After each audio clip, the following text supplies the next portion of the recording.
Masaganang buhay at magandang araw po sa inyo lahat. Tingnan niyo po ang ating mga tanim na kamatis. Hitik na hitik ang bunga. Ano?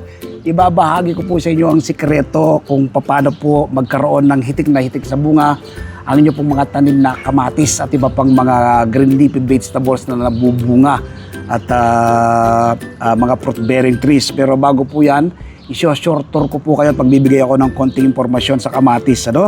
Ang kamatis po yan, tinatanim siya through seeds. Ano? Pwede po yung direct planting, pwede rin pong ipunla. So ito po, pinunla natin. Pwede po siya itanim sa timba, sa paso, sa sako, sa mga bote ng mere water. Pero kung meron din po kayong enough space, mas maganda po siyang itanim ng direkta sa lupa. Ano? Ito po, kapitbahay ko po ito, tapat ng bahay niya, pinakiusap ko po yung kanyang lugar, no? Kasi po dito direct sunlight siya, gusto po ng kamatis direct sunlight. Maganda po yung sikat ng araw dito, kaya pinakiusap ko po itong harap nila na tataniman ko. Hindi po nababakanti itong lugar na ito, no? Minsan may tanim po ko dito okra, talong, ano? At iba pang mga green leafy vegetables. Ito, kamatis nga po yung ating tanim ngayon. Makikita po ninyo, ang dayo pong mga bunga. Bago ko po ibibigay sa inyo ang sekreto kung paano po pagpapahitik sa bunga ng kamatis at iba pang mga green leafy vegetables, so short tour ko po kayo, no? Meron po akong tanim ngayon ito. So, nasa 20 puno ng kamatis ito. Hindi ka na po mawawalan ng supply ng kamatis. 60 days lang po, pwede ka nang makaharvest mula from pagkakalipat na tanim. So, ayan po. Ikutan po natin, nalalaki po ng bunga. Tingnan niyo po, ayan, nalalaki ng bunga. So, ikot tayo dito. Yan. Ayan o, tingnan niyo po. Yan, dito. Kabilang side. Ayan o. Tingnan niyo po yung mga bunga o. Yan. Laki ito, may maniba lang na rito. May dalawang maniba lang na o. Yan. Ayan o, tingnan niyo po o. Grabe. Diba? Ang lalaki po ng bunga. So, hindi ka na po bibili sa merkado, mataas na presyo sa palengke. Magtanim na lang po kayo ng ganito tulad ng aking ginagawang pagtatanim ng po mga bunga. Ito, natin, ayan pa yung mga bunga, oh. Ayan, diba? Dami po, oh. Ayan, oh. Ayan.